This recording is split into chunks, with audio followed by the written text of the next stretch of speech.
முக்கிய செய்தி: ஊட்டி, கொடைக்கானல் செல்லும் சுற்றுலா பயணிகளுக்கான இ-பாஸ் வழங்கும் நடைமுறை செப்டம்பர் 30ஆம் தேதி வரை நீட்டிக்கப்பட்டுள்ளது. சுற்றுச்சூழல் பாதுகாப்பு தொடர்பான வழக்குகளை விசாரிக்கும் சென்னை உயர்நீதிமன்ற சிறப்பு அமர்வு இந்த உத்தரவை பிறப்பித்துள்ளது. இ-பாஸ் முறை அமல்படுத்தப்பட்டது குறித்து நீலகிரி, திண்டுக்கல் மாவட்ட ஆட்சியர்கள் தரப்பில் அறிக்கை தாக்கல்.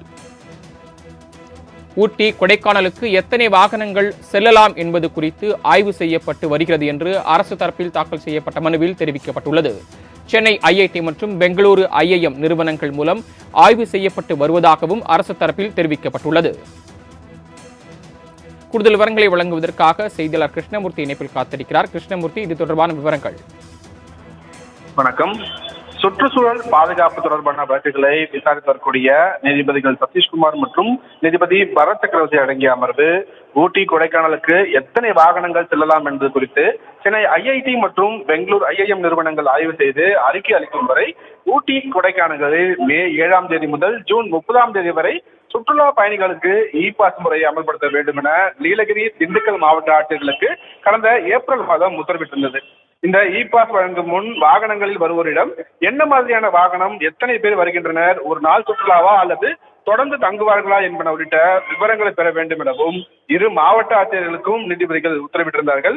இந்த வழக்கு இன்று மீண்டும் நீதிபதிகள் முன்பாக விசாரணை வந்தபோது இ-பாஸ் முறை அமல்படுத்தப்பட்டது குறித்து நீலகிரி, திண்டுக்கல் மாவட்ட ஆட்சியர்கள் தரப்பில் அறிக்கைகள் தாக்கல் செய்யப்பட்டன. அப்போது தமிழக அரசு தரப்பில் ஆஜராகியிருந்த தலைமை வழக்கறிஞர் டி.எஸ். ராமன் ஊட்டி, கொடைக்கானலுக்கு எத்தனை வாகனங்கள் செல்லலாம் என்பது குறித்து சென்னை ஐஐடி மற்றும் பெங்களூரு ஐஐஎம் நிறுவனங்கள் ஆய்வு செய்து வருவதாகவும் இ-பாஸ் முறையை மேலும் 3 மாதங்களுக்கு நீட்டிக்கலாம் என்று தமிழக அரசு தரப்பில் ஆஜரான வழக்கறிஞர் தெரிவித்திருந்தார். இதை ஏற்றுக்கொண்ட நீதிபதிகள் ஊட்டி, கொடைக்கானலுக்கு செல்லும் சுற்றுலா பயணிகளுக்கான இ-பாஸ் நடைமுறையை செப்டம்பர் 30ஆம் தேதி வரை நீட்டித்து நீதிபதிகள் உத்தரவிட்டிருக்கிறார்கள்.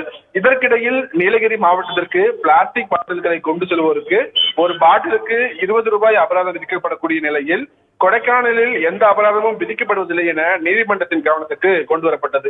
இதையடுத்து அபராதம் விதிக்கும் நடைமுறையை கொடைக்கானலிலும் பின்பற்ற வேண்டும் என திண்டுக்கல் மாவட்ட ஆட்சியருக்கும் நீதிபதிகள் உத்தரவிட்டிருக்கிறார்கள். சரவணன்.